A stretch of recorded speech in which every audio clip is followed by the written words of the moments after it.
ලින්දට වැටිච්ච මිනිහා ලින් කටින්මයි ගොඩ එන්න. අන්න ඒ වගේ. ඔයාලා මෙතන ඔයාලම තීරණය කරන්න. ඉතින් මට මේ කියන්න තියෙන ඔච්චරයි. 25 උන්ට වෙච්ච දේ බලහල්ලා. කොටසක් එක්සෑම් ලියලා. කොටස එක්සෑම් ලියන්න ඉන්න. කොච්චර මෙන්ටලි වැටිලාද? ඔයාලට ලොකු කාලයකුත් තියෙනවනේ. ඔයාලා මම දැන් 25ට මීටින් එකක් ගන්නවා. ඔයාලා ලොකු කාලයකුත් තියෙනවනේ. දැන් මැනේජ් කරගන්න දැන්. අසරණ නොවෙන්න වැඩේ කරගන්න. හරි? හරි? ඒක කලබල වෙන්න එපා. මේ මාසේ පන්නන්න නියමෙට මේ මාසේ ඔයාලා වැටිලා හිටපු තැනින් උඩට ඇවිල්ලා වැඩේ පටන් ගන්න. ඔයාලා මේ මාසේ මම මේ හොඳට අහගන්න රත්තරන් ඔය වචන ටිකක් කියවෙන්නේ. බැරි වෙලාවත් ඔය වැටිච්ච වැටිල්ල. හරිද? මෙන්න මෙතන ඔයාලා මේක යා කරගත්තේ නැත්තම් ඔයාලගේ මේ රිදම් එක දැන් ඔයාලා මෙතන ඉන්නේ.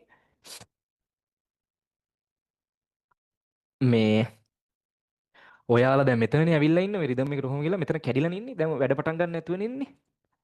ඔයාලා මේක යා කරගත්තේ නැත්තම් ඔයාලගේ රිදම් එකට ඔයාලා ඩවුන් නේ. ආයෙ ඔයාලා ගොඩ ගන්න මට නෙමේ කාටවත් බෑ. ඔයාලා ඩවුන්. හරි. මේ ෆෝකසින් දැන් දෙන්න. පුළුවන් තරම් වෙන බාහිර වැඩවලින් අයින් වෙලා දැන් ඒ ලොල්ලට නතු වෙන්න අපි හැමෝම කරදරයටපත් වුණා.